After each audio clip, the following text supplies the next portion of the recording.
देखना बेटा इस क्वेश्चन में एक तो एबनॉर्मल गेन और एक नॉर्मल लॉस, ये दो अकाउंट बनाना एक्स्ट्रा सिखाऊंगा, बाकी सारा सेम है। From the following information prepare process account, abnormal gain account and normal loss account. सबसे पहले इनपुट दिया हुआ रॉ मटेरियल का 840 यूनिट्स 40 रुपीज पर यूनिट के हिसाब से, direct material 5924, direct wages 8000, overheads same 8000, output 750 units, normal loss 15%, और जो नॉर्मल लॉस सेल कर रहे हैं स्क्रैप वैल्यू ₹10 पर यूनिट में हमारी नॉर्मल वेस्टेज सेल होती है। अब इसका सॉल्यूशन देखना बेटी।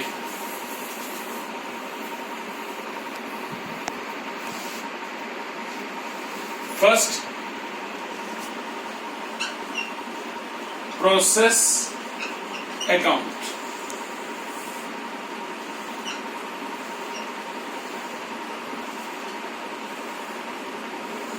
सेम वही unit rupees, unit rupees.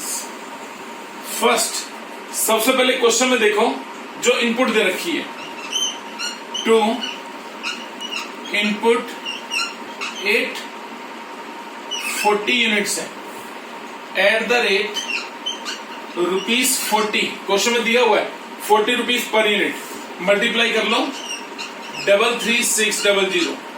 Next question में गिवन है उसके बाद डायरेक्ट मटेरियल, जितना आपने मटेरियल लगाया है 5924, जो भी आपकी डायरेक्ट वेजेस हैं, नेक्स्ट वो लिख दो बेटे। एक और दे रखा क्वेश्चन में ओवरहेड्स, मैंने आपको बताया है जितने एक्सपेंस होते हैं, जितनी इनपुट होती है सब लेफ्ट साइड पे। अब देखो नॉर्मल वेस्टेज कितनी है, क्वेश्चन में लिखा हुआ है बाय नॉर्मल लॉस या नॉर्मल वेस्टेज 15%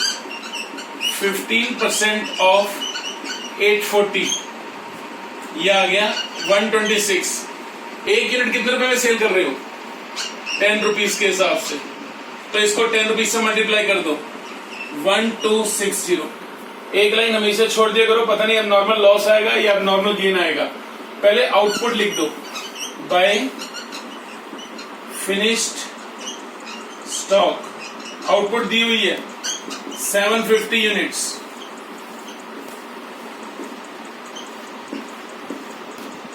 टोटल कितना हो गया 876, यहां तो है 840, यानी आउटपुट ज्यादा होगी, इसका मतलब हमारे को एबनॉर्मल गेन हो गया बेटे, और इसको बोलते हैं एबनॉर्मल इफेक्टिव्स। याद रखना कितने यूनिट 36। अभी मैंने आपको एबनॉर्मल वेस्टेज में सिखाया था अमाउंट कैसे निकालते हैं, पहले इन सबका सम कर लेते हैं टोटल, ठीक है जी।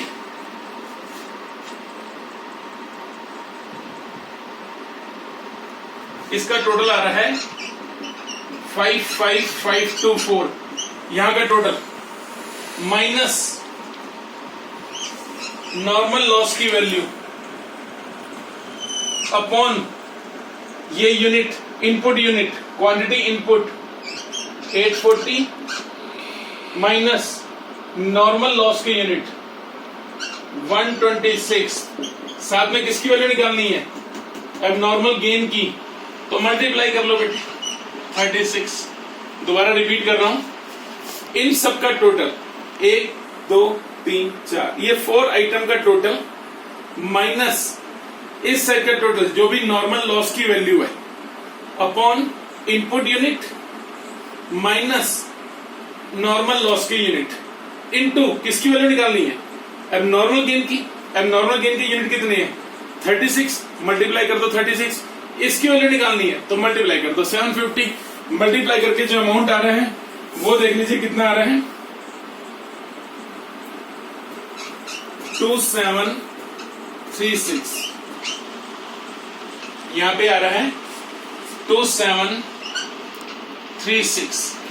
बस बेटे मल्टीप्लाई करके बाकी फिनिश गुड्स की जो वैल्यू है ये अमाउंट निकाल लीजिए, जो अमाउंट रिमेनिंग रहेगी इसमें से इसको माइनस करोगे तो 57,000, ठीक है जी। ये अमाउंट रह गया 57,000 जो माइनस करके आ रहा है। अब सुनना, जो मैं आपको बता रहा था एबनॉर्मल गेन और नॉर्मल लॉस अकाउंट, इसको नोट कर लिए। चलिए आगे सुनना जरा।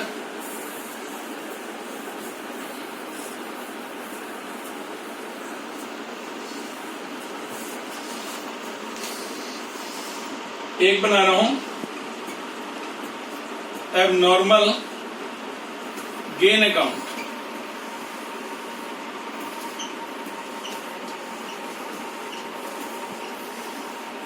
और एक नॉर्मल लॉस अकाउंट।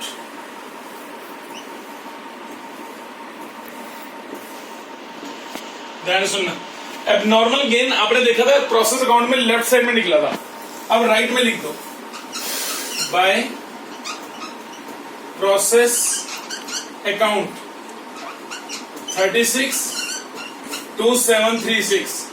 इस गेन से मैं अपना नॉर्मल लॉस कवर कर सकता हूं। कितने यूनिट? सिर्फ इतने यूनिट 36। नॉर्मल वेस्टेज कितने रुपए के हिसाब से सेल कर रहे थे? 10 रुपीज के हिसाब से, तो इसको 10 रुपीज से मल्टीप्लाई कर दो बेटे। जो बच गया यहां लिखेंगे कॉस्टिंग P&L अकाउंट।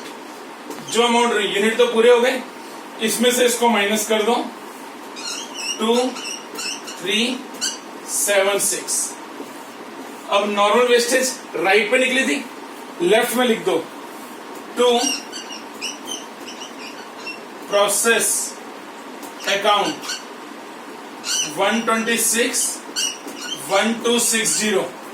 अब क्या हुआ? अब हम करेंगे बाय सेल प्रोसीड, लेकिन उससे पहले ये देखो इधर लिखा है नॉर्मल लॉस। नॉर्मल लॉस में एबनॉर्मल गेन का अमाउंट ट्रांसफर हो सकता है, ये वाला। यहां लिखेंगे by abnormal gain account 36 and 360, ये जो लिखा हुआ अमाउंट। तो क्या रह गया? बाकी बैलेंसिंग फिगर। ये मेरे भाई बैलेंसिंग फिगर हो गई यहां पे जो बच गई। 126 में से 36 गए 90, 1260 में से 360 गए 900। ये हमारी अमाउंट जो है ये बैलेंसिंग फिगर है जो बाद में निकलती है। ये होता है नॉर्मल गेन और नॉर्मल लॉस अकाउंट, ठीक है जी।